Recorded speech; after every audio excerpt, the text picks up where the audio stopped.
और राजेश भाई अपने बहुत जोर आ जाता है इनको अंदर। कई बार एक बार मेरे से कह रहे, बोले सत्ता मेरे हाथ में सौंप दो हालात बदल दूंगा। ये कह रहा मेरे से, कौन है वो, कहां गया वो महामंत्री साहब इनका, सत्ता मेरे हाथ में सौंप दो हालात बदल दूंगा। लुगाई ने एक कान पे दिया, बोली पहले पजामा बदल ले, सुबह से उल्टा पहना हुआ। सत्ता मेरे हाथ में, बेकार की बात करनी है भाई साहब। मैं सच बता रहा हूं, इसका ब्याह था महामंत्री का। कहां गया वो महामंत्री साहब, ये दिनेश बैठा, इसका ब्याह होया। ब्याह की पहली रात अपनी लुगाई से 1 घंटे एक शब्द नहीं बोल सका। 1 घंटे तक बहन जी कुछ नहीं बोल सका। 1 घंटे बाद बोला तेरा नाम क्या है। वह भी छठी हुई थी हरियाणा की, बोली कार्ड पे के तेरी बुआ का नाम लिख रखा है। मजा नहीं आ रहा तालियों में मेरे को साहब, एक बार जोरदार तालियां बजाएं, मस्ती वाली तालियां, ये वाली तालियां। हाँ साहब, धारा 370 हटी अभी, 370 हटी। मैंने 4 पंक्तियां लिखी। केजरीवाल साहब आपने देखा ही होगा, इसमें देश में बड़ा काम कर रहे हैं, हर कुछ फ्री में, ये भी फ्री में, वो भी फ्री में। कुछ लड़के तो ब्याह ही नहीं करा रहे कि साला ब्याह कर लेंगे तो एक बाद में करेंगे, केजरीवाल के मुख्यमंत्री के बाद एक लुगाई आएगी एक ये फ्री में दे देगा। कुछ नहीं पता। राजेश भाई के कल दांत में दर्द, आज दांत में दर्द है इनके। मैंने कहा भाई दांत में दर्द क्यों हो गया। बोला यार एक दांत निकलवाने गया था मोहल्ला के क्लिनिक में, एक तो वो निकलवाया जिसमें दर्द था, एक केजरीवाल की तरफ से था। मस्त है बिल्कुल, राजेश भाई का कोई मुकाबला नहीं है। पर झूठ पे झूठ इतना बोलते हैं। 20 साल पहले की बात बता रहा हूं। वो भाई साहब बैठे हैं, मैं उनकी बात, बड़े भाई बैठे हैं वो मनोज भाई, उनको भी नमन करता हूं। 20 साल बाद पहले मैंने इनसे कहा, मैंने कहा राजेश भाई कहां पर हो। बोले अमेरिका में। मैंने कहा यार झूठ बोल रहे हैं, कति मैं आज तक बाईपास तक नहीं गई, अमेरिका पहुंच गया। मैंने फिर फोन करा, मैंने कहा राजेश भाई कहां। बोले स्विट्जरलैंड। मैंने कहा कभी अमेरिका कभी स्विट्जरलैंड। मेरे को शक हो गया। मैं घर गया, घंटी हो जाए, इनका बेटा आया। मैं बोला पापा कहां है। बोला भीतर मम्मी के साथ बर्तन मांजे है।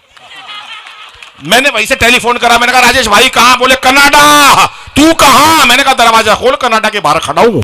तालियां हाथ खड़े करके बजाओ एक बार जरा जोरदार। वाह, टोपी लगा के बिल्कुल ऐसे बन रहे हैं जैसे, और बस की कुछ नहीं है इनके।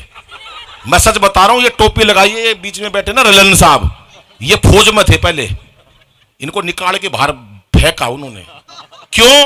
फौज में लड़ाई हुई, ये लड़ाई में गए, वहां पर कर्नल ने पूछा कि तुमने वहां क्या हिम्मत का काम करा। बोले मैंने दुश्मन के दोनों हाथ काट दिए। बोला तो बड़ा मेहनत का काम करा। फिर क्या करा। बोला फिर मैंने उसी दुश्मन के दोनों पैर काट दिए। बोला तेरा सिर क्यों नहीं काटा। बोला सिर कटा पड़ा था। उसका बाद करा इन्होंने एक काम, तो बाहर निकाल दिया अगले को। तालियां नहीं बजा रहे, तालियों में मस्ती चाहिए मेरे को। हाँ साहब, हाँ। क्योंकि चेहरे पर हंसी और दिल में खुशी होती है। चेहरे पर हंसी और दिल में खुशी होती है। सही मायनों में यही जिंदगी होती है। और हंसना किसी इबादत से कम नहीं, किसी और को हंसा दो तो बंदगी होती है। क्या बात, बहुत बढ़िया। ये राजेश भाई पुण्य का काम कर रहे हैं, इतना बढ़िया काम कर रहे हैं जो आप लोगों के चेहरे पर, ये महिलाएं बैठी इतनी शांति से सुन रही है। परसों एक ऑडिटोरियम में मेरा कार्यक्रम, एक महिला गुस्से में घूर रही मेरे को 15 मिनट से। भाई साहब आई होगी घर में कलेश करके, मेरे को क्या लेना देना। 15 मिनट से गुस्से में देख रही मेरे को। मैंने बाद में पूछ लिया, मैंने कहा बहन जी मुझसे कोई गलती हो गई क्या। बोली नहीं, तेरी शिकल मेरी सास से मिलती है। कुछ नहीं पता लुगाई किसको कहां निपटा दे भाई साहब। और हमारे हरियाणा में तो मक्खी मच्छर में हास्य है। वो एक मक्खी की मच्छर से शादी हो गई, शादी के अगले दिन ही मक्खी जोर जोर से रोई। मक्खी की मच्छर से शादी हो गई, शादी के अगले दिन ही मक्खी रोने लगी। सहेली ने पूछा बहन क्या हुआ। बोली कुछ नहीं, रात को गलती से गुड नाइट चढ़ा दी, तेरा जीजा मर गया। ये हरियाणा से हास्य पैदा होता। हास्य का छोटे छोटे बच्चे बैठे हैं साहब, बढ़िया ये बच्चे। वो एक बच्चा दौड़ते हुए आया पिताजी के पास, बहन की विदाई हो रही थी, बड़ी बहन की विदाई हो रही थी। छोटे वाला भाई पापा के पास दौड़ के आया, बोला पापा पापा दीदी रो रही है। जीजा जी तो नहीं रो रहे। पिताजी बोले बेटा दीदी तो बस गेट तक रोएगी, उसके बाद तो सारी उम्र जीजा ही रोएगा। या कई जीजा बैठे मैं देख रहा हूं, बुरा हाल हो रहा उनका। होता है भाई साहब ऐसा। पति पत्नी में लड़ाई हो जाती है, पति काम पे चला जाता है, सारी लड़ाई भूल जाता, लुगाई नहीं भूलती शाम तक। लुगाई खुंदक में रहती है। वो पति पत्नी की लड़ाई हो गई, पति अपने काम पे चला गया, लुगाई अपने टेंट में बैठी रही। शाम को पति ने पत्नी को फोन करा, जानू खाने में क्या बनाया है। उसे क्या पता तपी बैठी है सवेरे की। बोला जानू खाने में क्या बनाया है। बोली जहर। बोला अच्छा तू खा के सो जाइए, मैं सवेरे आऊंगा। कुछ ना कुछ चलता रहता। 4 पंक्तियां सुनाता हूं, 4 पंक्तियों के बाद विराम लेता हूं साहब, बहुत सारा कार्यक्रम चलता है। 4 लोग चुने अभी भाई साहब, पाकिस्तान को निपटाना। 4 लोगों का लिस्ट बनाओ। मोदी जी ने कही 4 लोग जो है ना पाकिस्तान को निपटा सके, बोले बनाओ लिस्ट। बोले नंबर 1 बाबा रामदेव, पाकिस्तान को निपटाएंगे। बोले जी पाकिस्तान को रामदेव नहीं निपटा सकता। एक जना बोला भाई निपटा देगा, इसने बड़े बड़े उद्योगपति निपटा दिए, ये पाकिस्तान को जब ही निपटा देगा। बोला नंबर 2, बोले नंबर 2 केजरीवाल साहब पाकिस्तान को निपटा देंगे। एक बोला यार पाकिस्तान को केजरीवाल नहीं निपटा सकता। एक समझदार सा आदमी बैठा था, बोला अबे यार निपटाएगा नहीं, कम से कम दुखी तो कर देगा। और नंबर 3 राहुल गांधी, जिनको टीम में ले लो पाकिस्तान को निपटा देंगे। लोग कह रहे राहुल गांधी के बस की पाकिस्तान को निपटाना नहीं है। एक कह रहा यार निपटा देगा, जिसने 125 साल पुरानी कांग्रेस निपटा दी, वो निपटा देगा। और बोले नंबर 4, बोले 4 मोदी जी का जलवा पूरे देश के अंदर, पूरे वर्ल्ड के अंदर। मोदी जी पाकिस्तान को 2 मिनट में निपटा सकते हैं, मोदी जी को रख लो। 4 लोग लेने थे, एक आदमी उनको समझ में नहीं आया। नंबर 5वां आदमी जो उन्होंने रखा, अगर आपको यकीन हो तो ताली बजा देना, जो नहीं बजाएंगे मैं सोचूंगा मेरे से जलते हैं वो। 5वां आदमी सुरेश जी इधर देखो, मेरे को रखा भाई बहन जी। ये कई लोग हैं ताली नहीं बजा रहे, जलते हैं मेरे से भाई साहब, ये चिढ़ते हैं।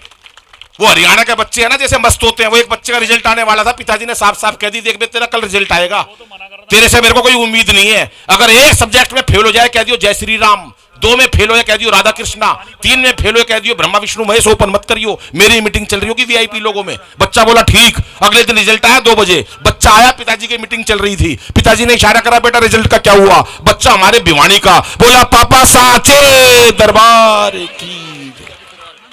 वो राजेश था, ये राजेश ही ऐसे काम कर सकता है भाई साहब। अब सुनिएगा साहब, 5वां आदमी जो चौथा आदमी लिया वो मैं लिया। अब चारों ने पाकिस्तान को कैसे निपटाया, अंतिम 4 पंक्तियां और उसके बाद विराम लेते हैं। सुनिएगा, कार्यक्रम आगे बढ़ेगा। कि रामदेव बोले यदि अपनी पे आ गया तो, रामदेव बोले यदि अपनी पे आ गया तो पेट की तरह तुझे घुमा के मार डाल। और कैसे मारेगा भाई, उसके बाद वो कोई इलाज ही नहीं है। अभी एक दोस्त आया मेरे पास रोते हुए, बोला यार दादाजी गुजर गए। मैंने कहा कैसे? बोला बाबा रामदेव ने मरवा दिया ना। मैंने कहा तेरा दादा रामदेव ने कैसे मरवा दिया? बोला यार टीवी के सामने योग सीख रहे थे सुबह 4 बजे, दादा मेरे भोले वाले। बाबा बोला जैसे जैसे कहूं वैसे वैसे करते जाना। बाबा बोला सांस खींचो, दादाजी ने खींच ली। बाबा बोला और खींचो, दादाजी ने सुंडी तक खींच ली। इतनी देर में बहन जी लाइट चली गई।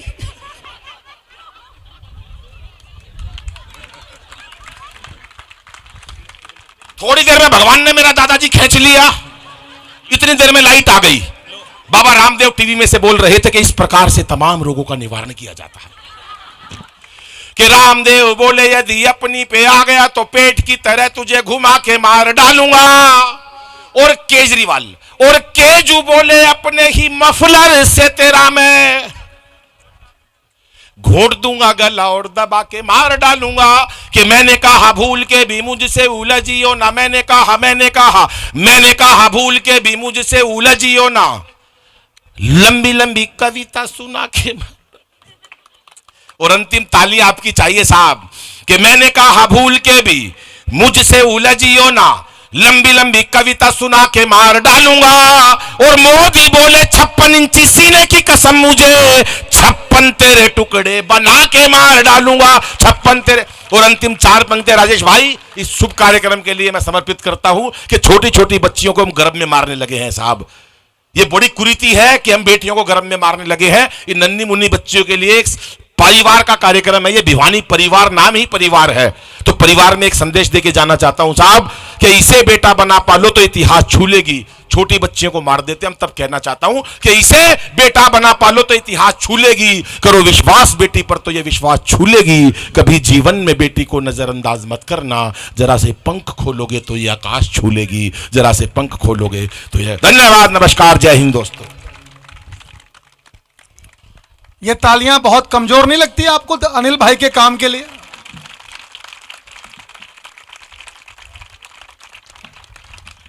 अनिल भाई बहुत व्यस्त थे, आज 3 कवि सम्मेलन पढ़ चुके हैं, इसके बाद इनका चौथा है।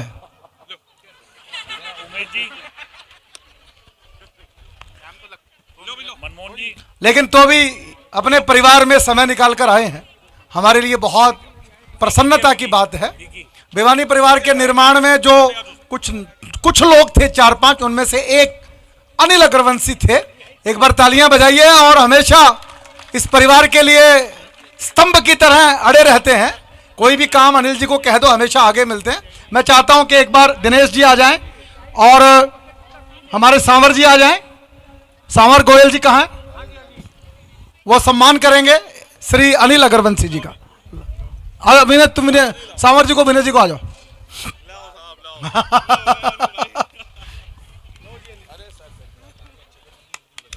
अरे ताली तुली बजा लो भाई।